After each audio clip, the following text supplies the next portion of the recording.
Antes de ese momento dice que habían pasado 6 días. Hay 2 eventos que ocurrieron antes de la transfiguración. Uno de los eventos fue que Jesús hizo el milagro de la multiplicación de panes y peces. Nunca en la historia, en ese tiempo, los judíos y la gente que vivía en esa época había visto un milagro de esas proporciones. Los evangelios y los evangelistas sostienen que 5,000 personas más sus esposas y sus hijos, se promedia que eran un número como de 17,000 a 20,000 personas reunidas, a quien el Señor con unos panes y unos peces los multiplicó y dio de comer a todos. Y no solamente dio de comer a todos, sino que sobró en abundancia y llevaron para sus casas y sobraron canastas, y los discípulos tuvieron provisión para muchos días. Así son los milagros de Jesús, son en abundancia y son perfectos y pueden sostener la vida de las personas y pueden asegurarse que Él siempre va a cubrir una necesidad. Las personas en su época, cuando vieron el milagro de la multiplicación de panes y peces, se quedaron asombrados, muy asombrados. Sin duda que cuando una persona ve a un maestro como Jesús y hace un milagro de este tipo, tiene que llegar a tener un conocimiento o una definición o un concepto de la vida. ¿Quién es este hombre que hace tales milagros? Otra cosa importante que ocurrió 6 días antes que lo lleve a la montaña, dice el versículo, hermanos, 13 del capítulo 16 de Mateo. Quiero llevarlos por un recorrido de la Biblia para mostrarles por la escritura que Jesús tenía un propósito del por qué llevarlos al monte de la transfiguración y cuál es el objetivo de que aparece el gran profeta Moisés y el gran legislador Elías. Dice la Biblia en el versículo 13 del capítulo 16, dice así: miren, hermanos, vinieron Jesús a la región de Cesarea de Filipos, preguntó a sus discípulos diciendo: ¿quién dicen los hombres que es el Hijo del Hombre? Esta es una pregunta que hizo Jesús, porque le preocupaba de que sus seguidores tuvieran bien claro quién era Él, a quien seguían. Porque cuando la gente no tiene bien definido, claro, quién es el Señor, hermano, cualquier viento de falsa doctrina o cualquier otro atractivo puede apartarlo y no seguir más los caminos del Señor. Y Cristo tenía la intención que por lo menos sus discípulos conocieran quién es Él. Cuando preguntó cuál era el concepto, cuál era la opinión, cuál era la definición que las personas tenían de Jesús al hacer los milagros, escuchen por favor la opinión pública que había respecto a muchas personas cuando se preguntaban: oye, ¿y tú qué piensas de ese maestro que hace grandes milagros? Oye, ¿y tú qué piensas de ese sanador? Oye, ¿tú qué piensas de ese Cristo que se anuncia como el Hijo de Dios? ¿Tú qué piensas? Y es interesante que la opinión que la gente tenía de Jesús, ninguno se atrevía a decir que era un farsante, ninguno se atrevía a decir que era una persona común y corriente. Por lo menos a Jesús, en el tiempo cuando hizo esta pregunta, las personas vertieron las siguientes opiniones que decían: Él es como quien, Él es como otro, Él es. Y empiezan a detallar, hermanos, y diciendo, ellos dijeron, esta es la opinión de las personas en su época. Unos decían que Juan el Bautista. Hermano, cuando uno ve estas definiciones, dice: wow, es una declaración y es una opinión bastante cercana y bastante certera. ¿Cuál era la cualidad de Juan el Bautista? Cuando uno lee las escrituras, Mateo capítulo 1, 2, 3 y 4, y lee Lucas y Marcos, y encuentra los relatos de los sinópticos y encuentra el relato del evangelio de Juan, y hablan de Juan Bautista. La cualidad de Juan Bautista es que él vino predicando y anunciando el perdón de pecados a través de la remisión de los mismos, pasando por el río Jordán. De alguna manera uno tiene que entender y conocer que cuando las personas dicen: este Jesús es Juan el Bautista, no es tan lejos, están cerca. No es tan lejos, están cerca. Porque así como Juan en su carácter fue una persona que vino para traer las buenas nuevas de salvación, y que la condicionante para poder recibir el perdón era el arrepentimiento de las malas obras. Entonces la gente tenía más o menos una opinión apropiada de lo que Jesús era. No estaban en lo correcto, pero tenían un concepto bastante cercano. Quiero decirles a ustedes, estimados hermanos, que la manera en que vamos a poder lograr que otras personas vengan al conocimiento de la gracia de Dios, y que otras personas vengan a tomar parte en esta silla y que seamos parte de la congregación, debemos de entender que tienen un conocimiento lejos, un conocimiento distante, y a veces por definición no saben exactamente quién es Jesús. Pero para eso Dios lo envía a usted, para que usted pueda declararle y decirle que Jesucristo es el Hijo de Dios, que Él es el enviado del Eterno y que pueden encontrar salvación. Esto es lo que nosotros tenemos que hacer. Hermanos, usted es luz, usted es sal. Y si la gente tiene una opinión diferente, entenderán por su vida, por su carácter y por sus buenas obras y por su buen testimonio, que usted ha conocido la verdad, que usted sigue al que tiene la verdad, que es Jesucristo. Aleluya, hermano, alabado sea Dios por eso. No estaba lejos, la gente dijo: Juan Bautista. ¿Cuál es el carácter de Juan Bautista? Ha venido a predicar las buenas nuevas de salvación, y como requisito el arrepentimiento de las malas obras y bautizarse en el Jordán. No estaban lejos. Otros decían que la opinión sobre Jesús, decían, otros dicen que es Elías. Nada despreciable también esa opinión, porque quien no lee primer libro de Reyes, segundo libro de Reyes, y tiene que quedarse sorprendido de cómo este hombre del Antiguo Testamento, uno de los profetas más prominentes y de los profetas que fue enviado en una crisis en la nación de Israel, fue enviado para predicar y anunciar que Jehová reclamaba el derecho de ser solamente él adorado entre el pueblo de Israel, para que dejaran los ídolos y dejaran las otras cosas que adoraban. Este profeta fue tremendo. De alguna manera las personas asociaron al Señor, porque también él decía: Shema Israel, vuestro Dios uno solo es, y a él hay que adorarlo y a él hay que bendecirlo.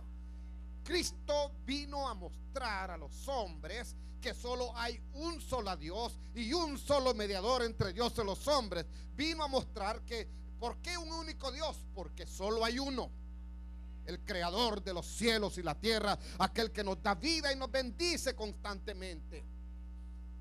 No estaba nada lejos las personas.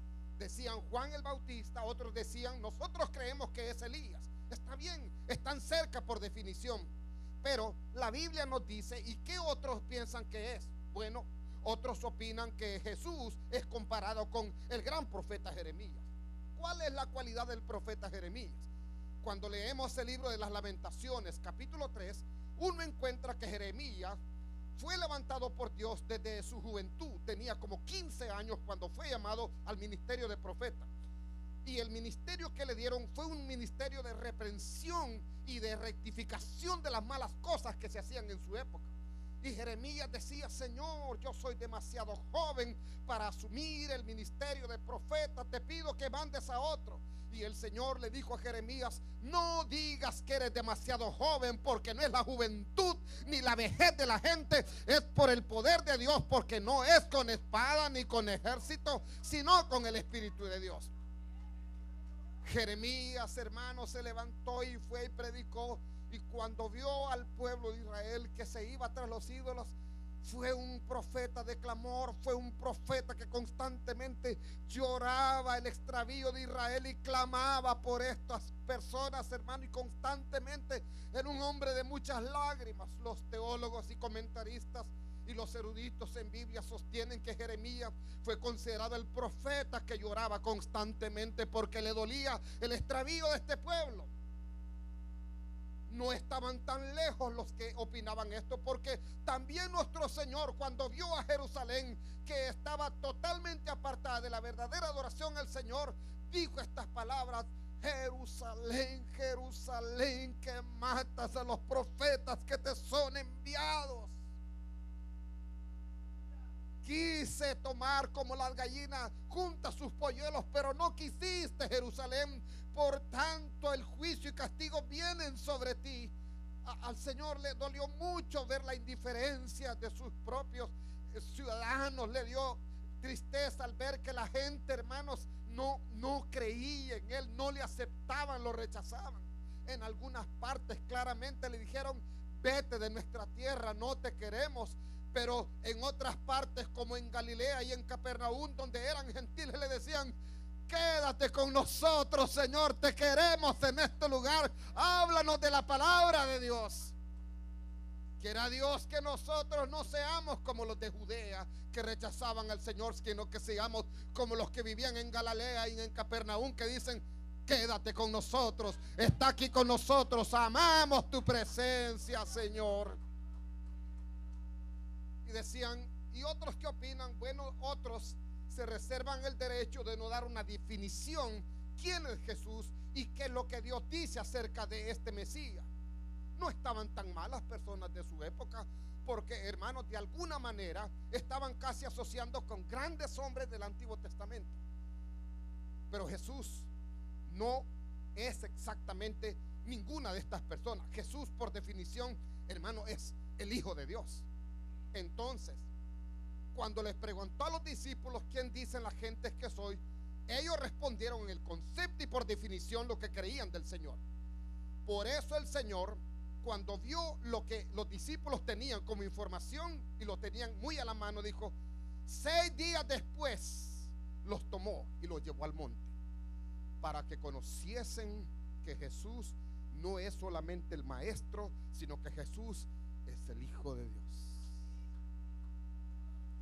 Y dice el capítulo 17, por favor, de Mateo: 6 días después tomó Jesús a Pedro, Jacobo y Juan, su hermano, y los llevó aparte a un monte alto. Y dice: y se transfiguró delante de ellos, y resplandeció su rostro como el sol, y sus vestidos se hicieron blancos como la luz. Verso 3: y he aquí, les aparecieron Moisés y Elías hablando con él. Quiero hablarles esta mañana. Este pasaje tiene grandes lecciones, y el primero del que se puede destacar es que Cristo manifestó su gloria delante de sus discípulos, para que los conceptos vertidos de los humanos respecto a Jesús quedaran relegados y entendieran que al maestro que seguían es el Hijo de Dios, que fue glorificado delante de ellos. El versículo dice aquí que se transfiguró delante de ellos. En la traducción del griego, en otras formas de cómo expresar esto, que se transfiguró delante de ellos, lo que nos dicen otras traducciones, la Nueva Traducción Viviente, la Nueva Versión Internacional o las versiones antiguas, dicen: y se transformó por causa de ellos, y se transfiguró para ellos. ¿Entiende eso, hermano? ¿Entiende eso? Que Jesús fue al monte alto para transfigurarse, para mostrarle su gloria y su poder y su divinidad, y lo hizo especialmente por sus discípulos. No lo hizo para la multitud, lo hizo para sus discípulos, para que ellos entiendan que han creído en aquel que es creador del cielo y la tierra, y han creído en aquel que es Hijo de Dios, que es divino y es eterno, que no solamente es un buen maestro, es Jesús el Hijo de Dios. Por eso le adoramos en la iglesia y por eso le bendecimos, porque Él es digno de gloria y de alabanza. Jesucristo es Dios. Es a causa de ellos que Él se manifestó. Cuando la Biblia dice que Jesús transformó o se transformó su rostro como el sol y sus ropas tan blancas que nadie podía lavarlas con cualquier detergente, lo que nos está diciendo es que Cristo manifestó la gloria personalmente que tiene como Dios. Pero nuestro enfoque esta mañana es el siguiente: y se le aparecieron Moisés y Elías hablando con él. ¿Cuál es el significado de la aparición de estos dos grandes hombres del Antiguo Testamento? Quiero hablarles de Moisés. En primer lugar, Moisés, este siervo de Dios, en su vida y el relato de la Biblia, en el libro del Éxodo, en el libro de Números y en el libro de Deuteronomio, los relatos de este hombre, de su geografía, nos dicen a manera resumida que en primer lugar este hombre fue el legislador que Dios levantó para liberar en primer lugar al pueblo de Israel. Hay dos cosas que Moisés hizo personalmente y para la cual Dios lo llamó especialmente. La Biblia nos enseña en el libro del Éxodo capítulo 3 que cuando el Señor se reveló a Moisés, lo llamó y le hizo ver que lo estaba preparando y llamando para una obra en especial. Le dijo en el versículo 7 del capítulo 3 de Éxodo, le dijo: Moisés, yo he visto a mi pueblo clamar, he visto la esclavitud y he visto la injusticia que están padeciendo en Egipto. Cuando Abraham entró a Egipto eran 70 personas, eso era la conformación de la familia de Abraham. Pasados casi 500 años, esas 70 personas eran 1,5 millones de israelitas esclavos en Egipto. Dios multiplica a su pueblo. Dios multiplica a su pueblo.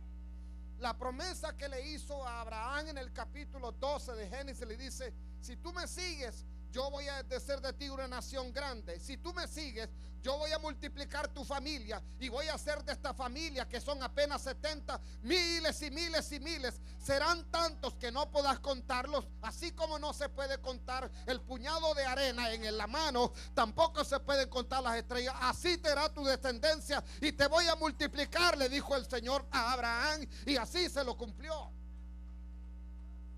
Dios es un Dios de promesas y las cumple.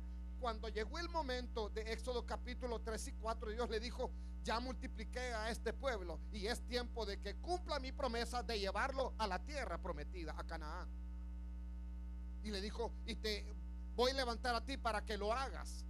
Moisés dijo: tengo problemas con el habla, Señor, no tengo la comunicación apropiada para que la gente me entienda y me crea. Dice: no te preocupes, yo te pongo un interlocutor, tu hermano, que te ayude.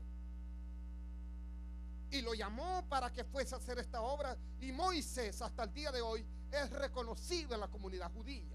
Moisés hasta el día de hoy en las cátedras y las sinagogas de los judíos en cualquier parte del mundo tienen una silla reservada para Moisés, porque este hombre es reconocido como el legislador, como el libertador, como aquel que fue el que inició la labor del éxodo, de la esclavitud que había en Egipto, para llevarlos por el desierto hasta la tierra prometida. También Moisés es reconocido, según la Escritura, por otro evento importante durante su ministerio y su obra. Fue él quien recibió la ley. La ley. La Biblia que tenemos en nuestras manos es la parte física de la palabra de Dios. Sí, la palabra de Dios se hizo escritura, se hizo tinta, se hizo letra, se hizo comunicación para nosotros. Por eso, hermanos, yo les invito: leamos la palabra de Dios, por lo que tenemos en este lugar es la palabra de Dios hecha, hermanos, para que se pueda leer y entender. Leamos nuestra Biblia, recomendación pastoral para los hermanos. Gloria a Dios, hermanos.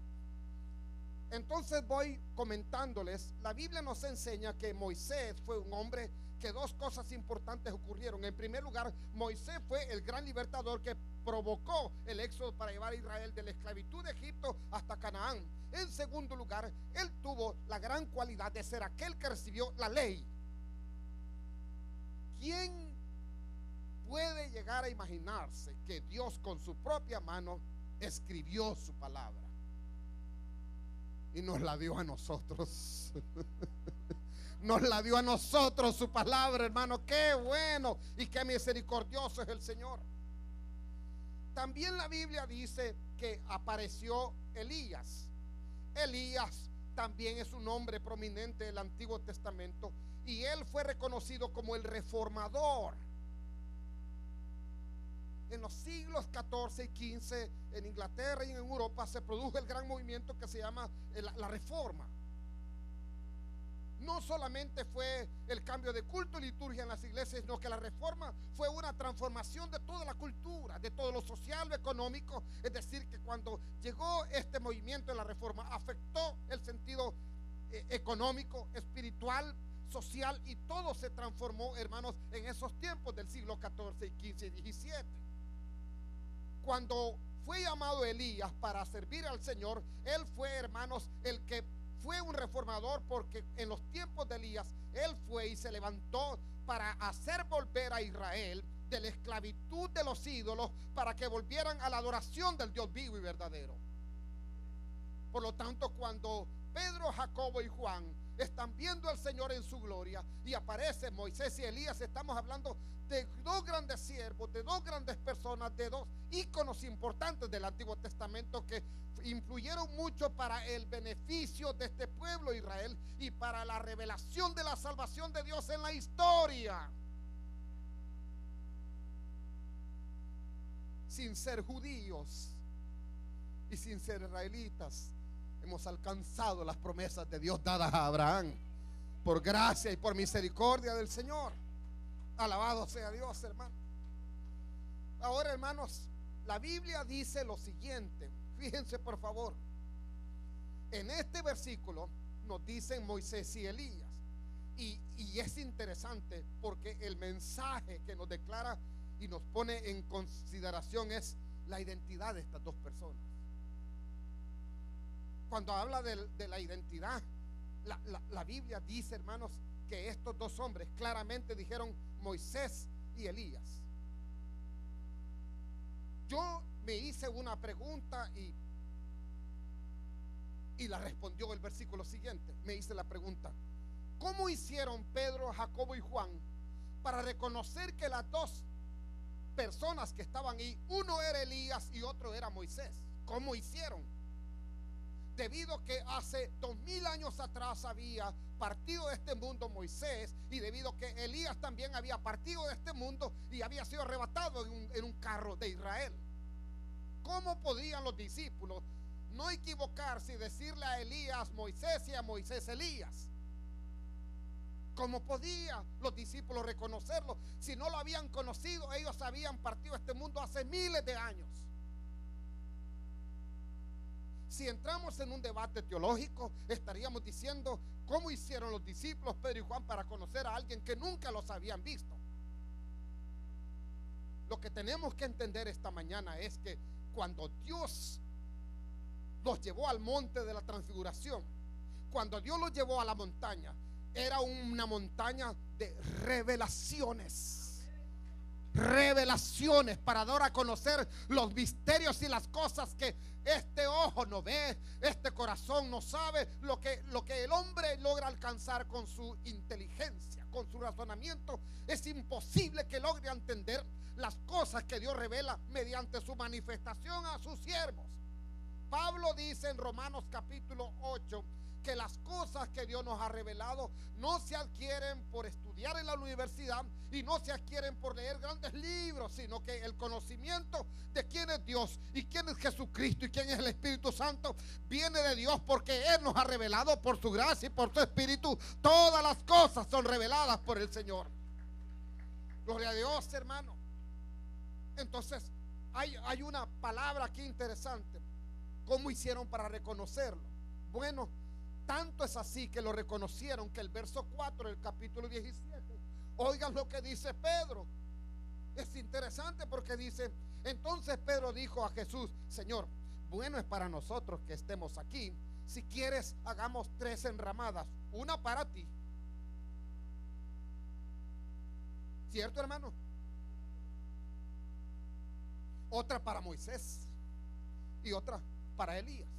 ¿Cómo puede Pedro no equivocarse, decir este Moisés y este Elías? Revelación de Dios. Porque cuando Dios nos lleva a la montaña y Dios nos lleva al lugar de su revelación, donde Él pastorea, donde Él ministra, donde Él se revela, te da a conocer las profundidades de su gloria y te da a conocer las profundidades de su reino. Alabado sea Dios, hermano. No, si es que este evangelio es evangelio de revelación.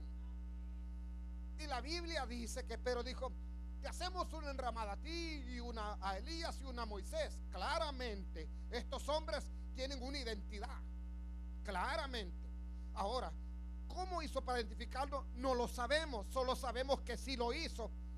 Y si usted quiere hacer un debate, pregúntele a Dios cómo hizo para que Pedro reconociera a Moisés y reconociera a Elías y no los confundiera. ¿Cómo es que aparecieron ellos? El debate no es saber cómo hizo para identificarnos, sino que la razón y el propósito es, hermano, que podamos ver la identidad de estas personas.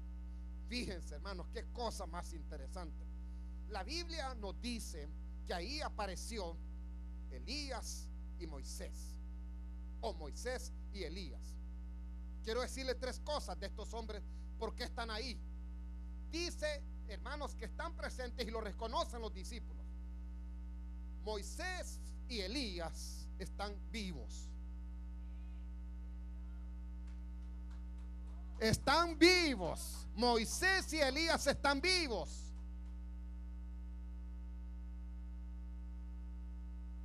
Cuando el Señor fue a hablar con Moisés en el capítulo 3 y 4, le dijo: yo soy el Dios de Abraham, yo soy el Dios de Isaac, y yo soy el Dios de Jacob. Y cuando Dios habla de esa forma, usa los verbos en tiempo presente perfecto. Dicen soy. Pero en segunda persona dice es. El verbo en primer lugar dice la persona. Dice yo soy. El pronombre que habla de él, yo soy. El que vive y permanece por los siglos, el que es eterno y glorioso, el que es por siempre. Pero dice, pero también Abraham es, también Isaac es, y también Jacob es. Porque los cristianos y los creyentes no morimos, sino que pasamos de la vida a la vida eterna, y pasamos de este mundo al reino del Señor. Gloria a Dios, hermano. Estos dos hombres nos dicen que están vivos. En segundo lugar, están glorificados. Cuando uno trata de explicar esto, el doctor Lucas, que es el que escribió el Evangelio de Lucas, en el capítulo 1 nos dice: ya han investigado mucho sobre los hechos y acontecimientos del Señor, pero yo me he tomado el trabajo también de investigar y hacer las anotaciones, y así también de decirle a vosotros el testimonio de Cristo. Cuando uno encuentra y lee el Evangelio de Lucas, uno ve que Lucas fue más investigador, es más detallista. Por ejemplo, Mateo y Marcos no nos dan una secuencia de la edad de Jesús. Lucas sí. Usted encuentra en Lucas capítulo 1, 2 y 3 y hasta el 4, encuentra la información de los tiempos que Jesús vivió. Nos relata cuando María estaba embarazada, nos relata cuando nació Jesús, nos relata cuando tenía 5 o 6 años y era llevado al templo, nos relata cuando llegó a los 9 años para hacer el bar mitzvah, que es la ceremonia del hijo de la Torah, cuando cumplen esos 9 años. Nos relata después que se dedicó a cuidar la familia, y cuando tenía aproximadamente 30 años, dice Lucas, el Señor se lanzó en el ministerio. Entonces el doctor Lucas nos dice algo más que Mateo no nos dice, porque investiga más y nos da este relato. Por favor, Marcos capítulo 9. Quiero que vean lo que Marcos nos dice, lo que sucedió también allá en el monte de la transfiguración, y especialmente algo interesante que nos dice de estos dos personajes que llegaron al monte. Gloria a Dios. Lucas capítulo 9. Perdón, quiero llevarlos a Lucas capítulo 9 versículo 28, si son tan amables, por favor. Me dicen cuando lo tienen, hermanos. Bien, miren por favor, es el mismo relato de la transfiguración. Siempre habla de Pedro, Jacobo y Juan, habla de Jesús glorificado y habla de Moisés y Elías. Pero hay un dato interesante que aquí nos dice: aconteció como 8 días después de estas palabras, que tomó a Pedro, a Jacobo y a Juan y subió al monte a orar. Nos da más detalles. No perdamos el tiempo en debates inútiles si serán 6 días o 8 días. Lo importante en la escritura es el contenido, el espíritu de la palabra, es el mensaje y la enseñanza de la palabra. Amén, hermanos. Entonces dice el autor, bueno, esto pasó. Verso 29, y entre tanto que oraba, dice, la apariencia de su rostro se hizo como otra, y sus vestidos blancos y resplandecientes. Y he aquí 2 varones que hablaban con él, los cuales eran Moisés y Elías. Verso 31, miren este detalle, algo de su identidad. Dice: quienes aparecieron rodeados de gloria. Quienes aparecieron rodeados de gloria.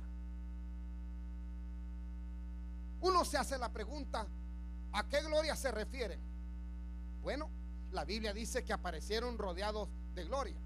Es decir, que tanto Moisés como Elías aparecieron, hermanos, rodeados de gloria. Les voy a dar un relato de la Escritura.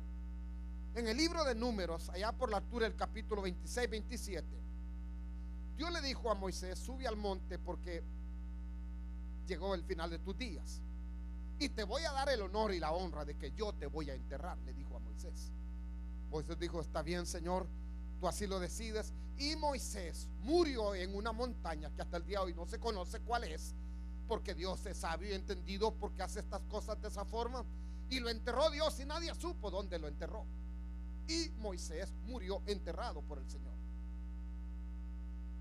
Elías, el profeta, también partió de este mundo, pero fue distinto, porque no murió, sino que fue arrebatado.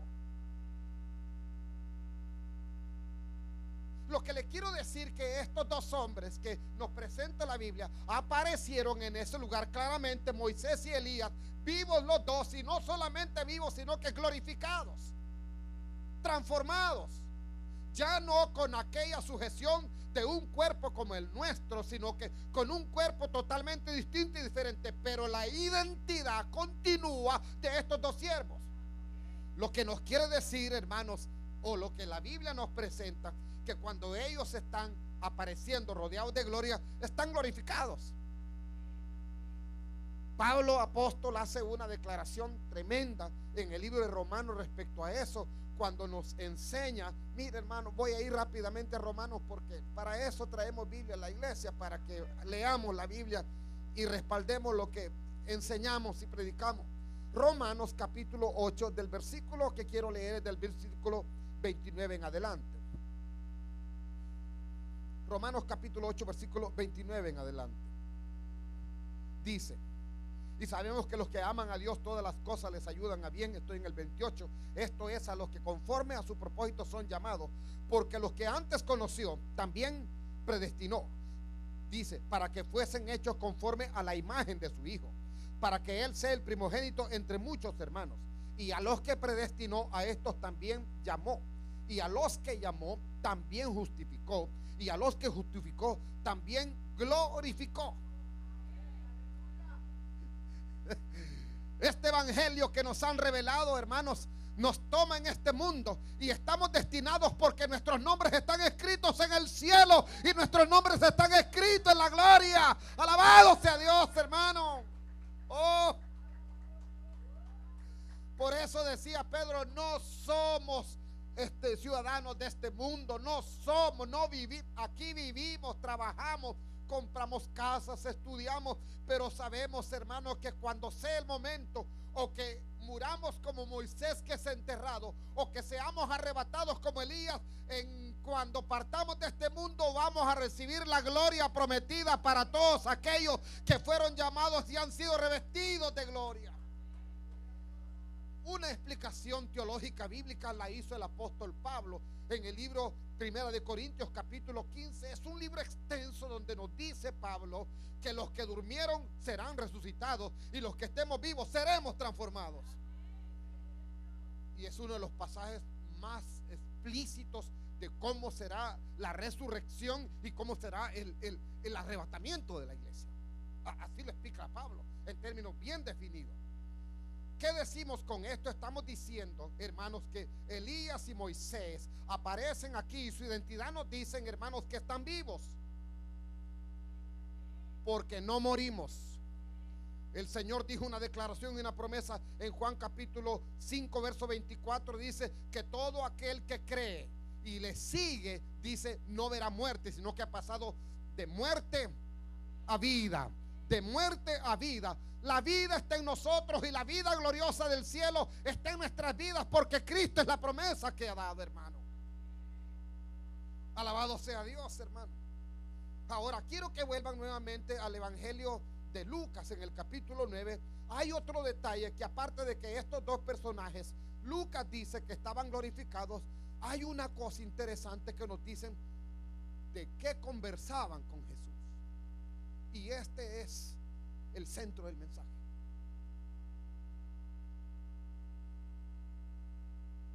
Dice Lucas capítulo 9, versículo 28. Se lo vuelvo a leer para que repetirles la escritura. Aconteció 8 días después de estas palabras, que tomó a Pedro, a Juan y a Jacobo y subió al monte a orar. Y entre tanto que oraba, la apariencia de su rostro se hizo otra y su vestido blanco y resplandeciente. Y he aquí 2 varones que hablaban con él, los cuales eran Moisés y Elías, quienes aparecieron rodeados de gloria. Y aquí dice, y hablaban de su partida, y su partida la haría cumplir en Jerusalén.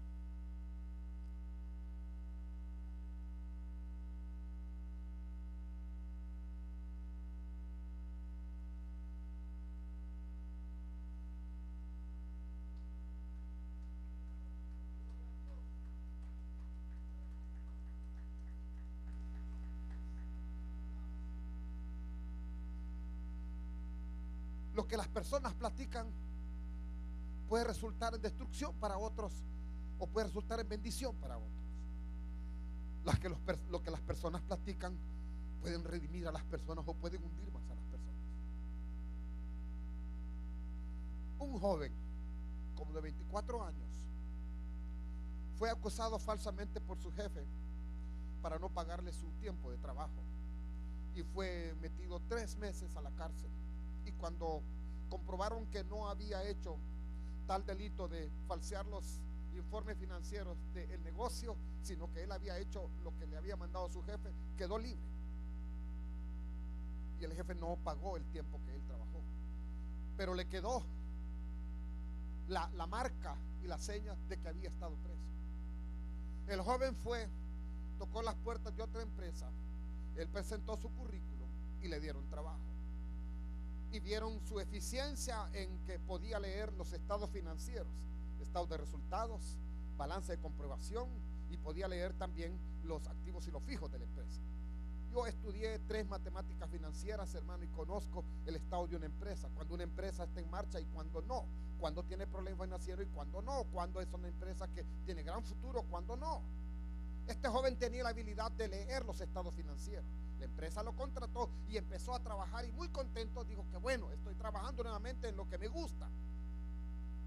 Tenía 3 semanas de estar trabajando, muy contento, cuando en eso una persona que visitaba la sala de venta lo vio cruzarse entre las gradas de la oficina y la sala de venta. Esta persona lo había visto en una fotografía en el periódico y había leído la noticia que estaba preso por alterar los resultados financieros. Cuando lo vio, se sorprendió y fue a hablar con el gerente de la empresa y le dijo: ¿tú sabes a quién has contratado aquí? Dijo: no, ese joven que acaba de salir estuvo preso por fraude financiero. ¿Saben qué hizo la persona dueña de la empresa? En el momento lo llamó y lo despidió. Lo que hablamos de la gente, o los redime o los hundimos.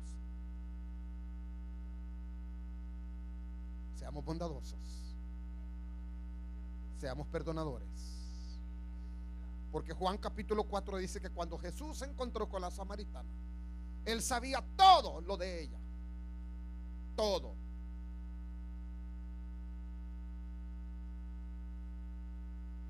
Pero le dijo el Señor: te busco. Te busco, te busco, te busco, te busco. Te busco. Te encontré. Sé lo que has hecho. Dice ella: ¿tú sabes? Sí, que eres una probadita de lo que sé. Esto pasa con tu vida. Y le dijo: es cierto, Señor. Es cierto, eso pasa con mi vida. Y le dijo: ¿tú has oído que viene el Mesías? Sí, Señor, estoy esperando que venga. Aquí está el Salvador. Yo soy el Mesías prometido. La mujer creyó y fue a contarle a sus vecinos. Le dijo: he encontrado a aquel que las escrituras dicen que es el Mesías, es el Salvador, porque todo lo conoce de mí, y sabiendo aún lo que yo soy, me ha perdonado y me ha dado la oportunidad de redimirme. Alabado sea Dios, hermano.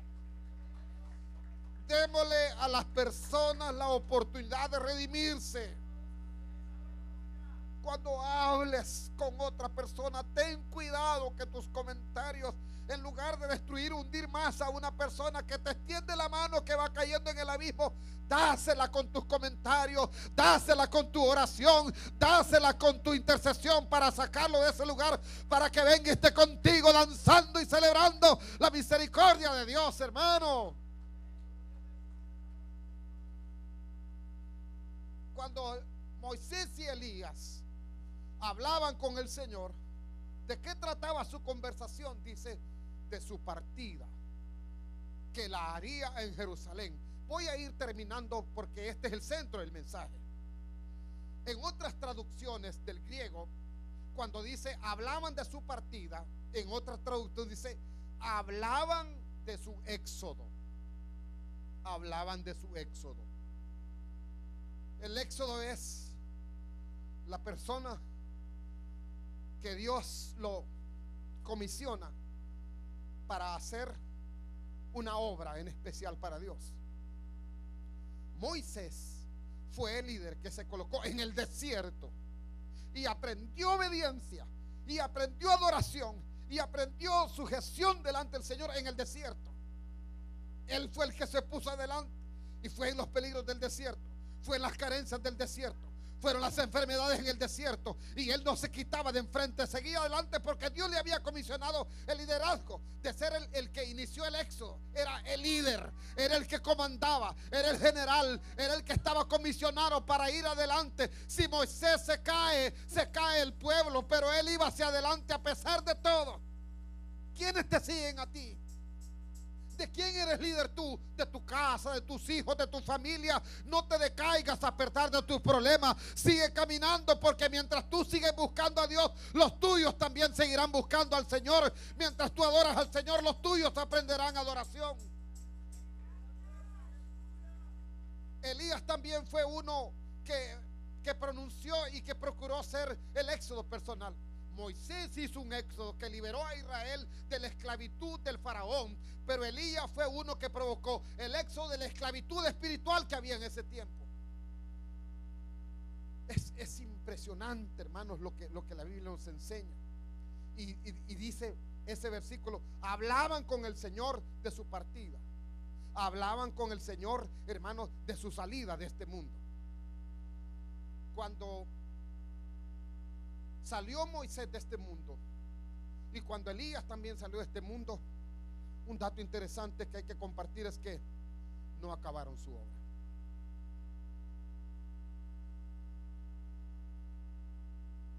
Uno lee en la Biblia y se da cuenta que Moisés no concluyó el éxodo, quedó a la mitad de su trabajo.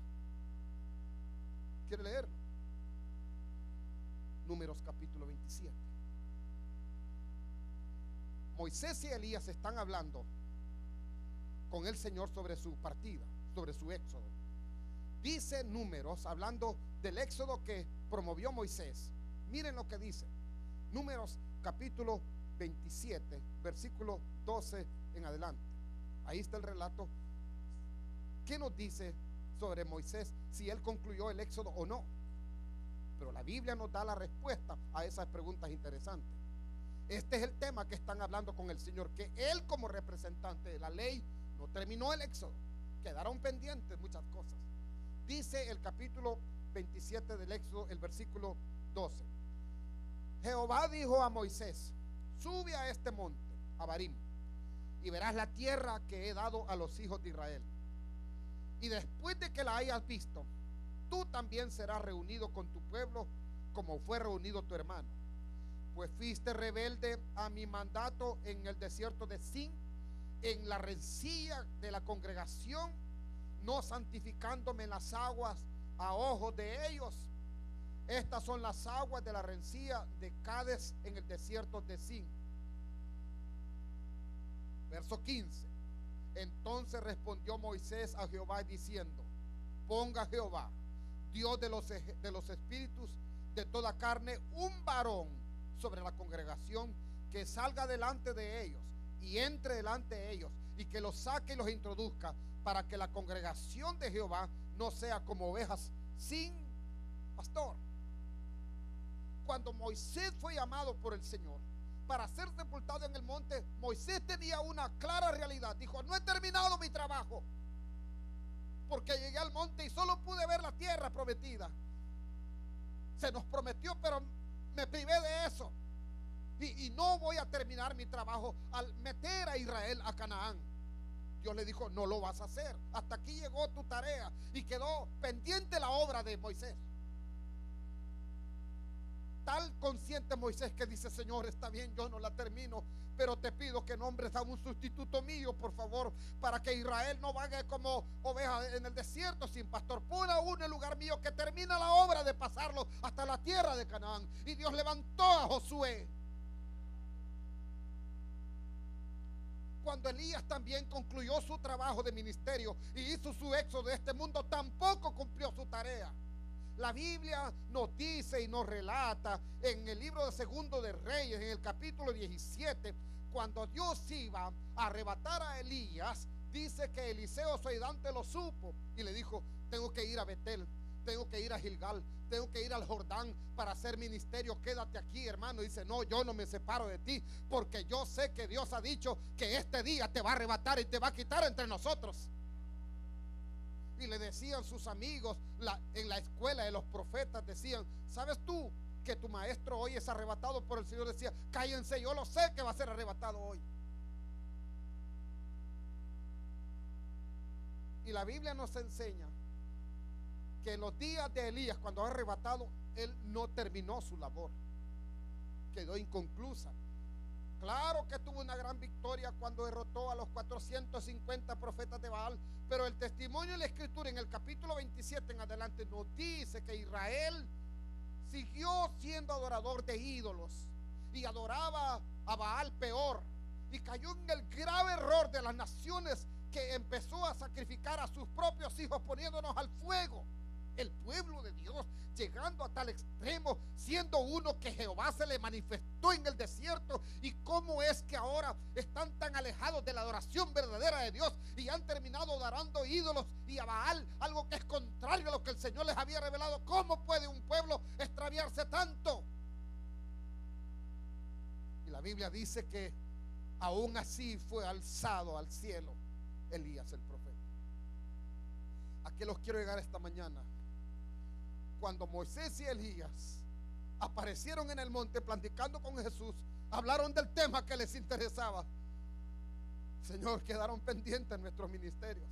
La ley y los profetas son la sombra de los que tú vas a cumplir tu éxodo en Jerusalén.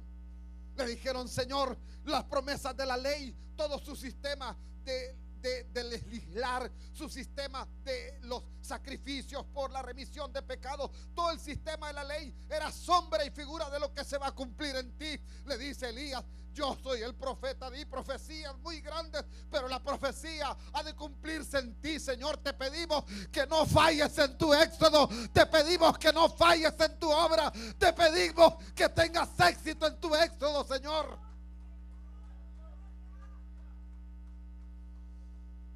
Sí, hermanos, sí. Y dice claramente los versículos: y el éxodo que el Señor haría, lo haría en Jerusalén. 4 cosas significan su éxodo o su partida. Uno es sus sufrimientos y su muerte. 2 es su sepultura. 3 es su resurrección. Y 4 es su ascensión al cielo. Moisés y Elías aunque quedaron inconclusos de todas las promesas del Antiguo Testamento y el cumplimiento de la gran profecía, en Cristo se cumplieron todas las cosas. En Cristo se cumplieron todas las cosas. Él es el cumplimiento de la ley. Él es el cumplimiento de la profecía bíblica. Alabado sea Dios, hermano. Ahora, cuando usted lee la carta a los Hebreos en el capítulo 3, 4, 5, 6 y 7, insiste el autor de los Hebreos y dice: Jesús tomó forma de hombre, y así como los sacerdotes del Antiguo Testamento tenían que ofrecer sacrificios para remisión de los pecados y tenían que hacer el sistema de los sacrificios para perdón del pueblo, Jesús fue declarado por el Padre como sumo sacerdote de los bienes venideros. Y todo lo que no se cumplió en el antiguo pacto, en el nuevo pacto se cumplen en la persona de Jesucristo. Todo lo que Moisés dejó pendiente y todo lo que Elías dejó pendiente se cumplen en Cristo, porque Jesús fue a Jerusalén y cumplió su éxodo con éxito. Cierto, lo humillaron, hermanos, lo crucificaron, derramaron su sangre, cierto, hermanos, lo sepultaron y creyeron que él lo habían vencido a este Mesías, pero al tercer día se levantó de los muertos y al tercer día, hermanos, fue resucitado y el Señor se presentó a sus discípulos. Hechos capítulo 2 enseña que cuando el Señor estaba instruyendo a sus discípulos, Él fue llevado en una nube en gloria y fue hacia la gloria del cielo. Por eso Hebreos 4 dice que ahora podemos acercarnos confiadamente al trono de Dios, porque tenemos un sacerdote que nos convenía, igual a nosotros, pero apartado de los pecadores, sin mancha y sin pecado y sin contaminación, dice Hebreos. Y dice que cumplió tanto su labor, cumplió su éxito, con éxito su éxodo, que dice la Biblia que está sentado a la diestra del Padre. Y cuando la Biblia dice que Jesús, después de morir y ser sacrificado y resucitar y ascendido a los cielos y es sentado a la diestra del Padre, está diciendo: está hecha la obra. Porque al verlo descansando y al verlo a él sentado, dice: está hecho. Todo lo que Jesús ha logrado nos lo ha dado a nosotros. Oremos. Señor, te damos gracias esta mañana. Te bendecimos hoy. En el monte de la transfiguración aprendemos que tú nos manifiestas que eres más que Juan el Bautista. Eres más que Elías.